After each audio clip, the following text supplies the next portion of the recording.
कोणतंही सरकार नव्हतं, हे उपजत आहे. हे सरकार आदिवासींचं सरकार हे उपजत आहे. ज्या नोकऱ्या आम्हाला मिळायला पाहिजे, ज्या आम्ही स्वतःच आमच्या क्षेत्रात मिळायला पाहिजे, आज आदिवासी पेसा क्षेत्रामध्ये आदिवासी 5व्या अनुसूचित क्षेत्रामध्ये ज्या काही 17 संवर्ग नोकऱ्या आहेत आणि त्या नोकरीवर जे कोणी बाहेरचे नोकरदार आहेत, मी सगळ्यांना या ठिकाणी एक सूचना करतोय. जे काही गावचे सरपंच आले असतील, जे पण कोणी लीडर आले असतील, जे संघटनेचे अध्यक्ष आले असतील, कार्यकर्ते आले असतील, बांधवांनो पहिला आपल्या गावकऱ्यांना जागृत करा आणि आपल्या ग्रामसभेमध्ये एक ठराव मंजूर करा. पहिली गोष्ट, आपल्या निवडणुकीवर बहिष्कार टाका.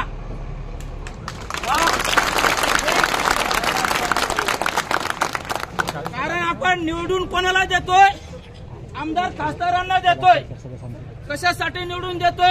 काय याने आमचे हक्क अधिकार अबाधित ठेवले पाहिजे, आमच्या आरक्षणानुसार आम्हाला नोकऱ्या मिळायला पाहिजे आणि आमचे जे काही रीतिरिवाज आहेत, जे काही रीतिरिवाज टिकून ठेवले पाहिजे.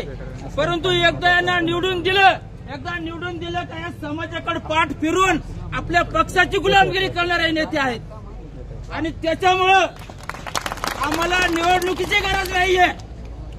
5व्या अनुसूचीमध्ये निवडणूक लागू नाहीये. जर तुम्हाला पेसा भरती लागू नसेल, तुम्हाला जर पेसा भरती करायची नसेल, तर 5व्या अनुसूची स्वशासन आहे आणि 17 संवर्गामधल्या ज्या नोकऱ्या आहेत, त्या 17 संवर्गामध्ये तुमच्या क्षेत्रामधले नोकरदार सोडून बाहेरचे नोकरदार असतील तर सरकारने त्या नोकरदार तुमच्या घरी नेऊन ठेवा, मुंबईला मंत्रालयामध्ये नेऊन ठेवा. 5व्या अनुसूचीमधले नोकरदार सोडून बाहेरचे नोकरदार जे आहेत त्यांनी डायरेक्ट नोकऱ्या सोडा. सरकारने त्यांच्या आपल्या ऑफिसमध्ये जमावा, आपल्या भागामध्ये ठेवू नका त्यांना नोकरीला. बाहेरचे ग्रामसेवक असतील, तलाठी असतील, शिक्षक असतील, कोणी पण असेल बाहेरचे, फक्त 5व्या अनुसूची आणि पेसा काय आपल्या क्षेत्रातले सोडून बाहेरचे जेवढे असतील त्यांना म्हणा, बाबांनो ग्रामसभेनुसार ठराव झालाय, तुम्हाला आम्ही एक निवेदन देतोय, सरकारला पण ते निवेदन द्या. तुम्हाला नोकरीतून आम्ही मुक्त करतो, तुम्ही सरकारला जाहीर सामील व्हा, सरकारला रिपोर्ट करा, तुमच्या ऑफिसला रिपोर्ट करा का आम्हाला गावामध्ये ग्रामसभेनुसार नोकरीवर बंदी केलेली आहे आणि आम्ही आता सरकारचे जे काही तुमचं ऑफिस असेल तिथं जमा व्हा आणि त्या जागेवर आपला माणूस उभा करा नोकरी.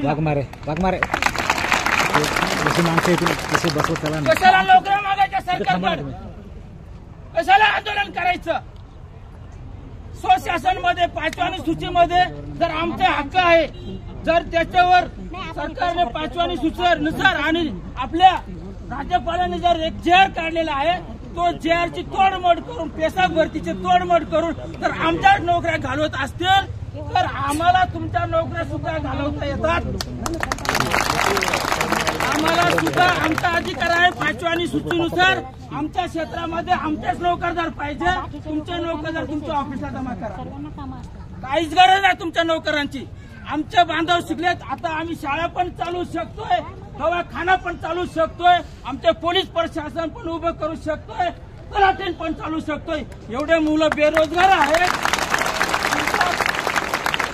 तुमच्या गावात तलाठी जे आहेत बाहेरचे, त्यांना बाबा मुंबईला मंत्रालयामध्ये रिपोर्ट कर. तुमच्या गावातले पोरं शिकलेले आहेत, त्याला तलाट्याचं काम द्या. कोणाला शिक्षक नाही त्याला शिक्षकाचं काम द्या. ग्रामसेवक बनवा. एवढे पोरं शिकलेत, हे काम नाही करू शकत का? करू शकतात. फक्त 5व्या अनुसूची आणि पेसा कायदा आणि ग्रामसभेचा अधिकार अवलंबा तुम्ही आणि निवडणूक घ्यायचीच गरज नाहीये. काय कशाला पाहिजे आमदार खासदार? आपल्याला आपली ग्रामसभा डायरेक्ट सरकारशी कनेक्ट पाहिजे. डायरेक्ट सरकारशी कनेक्ट. ग्रामसभा जो निर्णय घेईल ते सरकारने ऐकायचा. जो निधी आहे तो ग्रामपंचायत मध्ये ग्रामसभेनुसार खर्च झाला पाहिजे. काहीच गरज नाही आमदार खासदारांची, काहीच गरज नाही. निवडणूक बंद झाली पाहिजे आदिवासी क्षेत्रात पेसा आणि 5व्या अनुसूचीमध्ये. काहीच गरज आहे निवडणुकीची. डायरेक्ट कनेक्ट आहे 5व्या अनुसूची सरकारची, डायरेक्ट कनेक्ट आहे.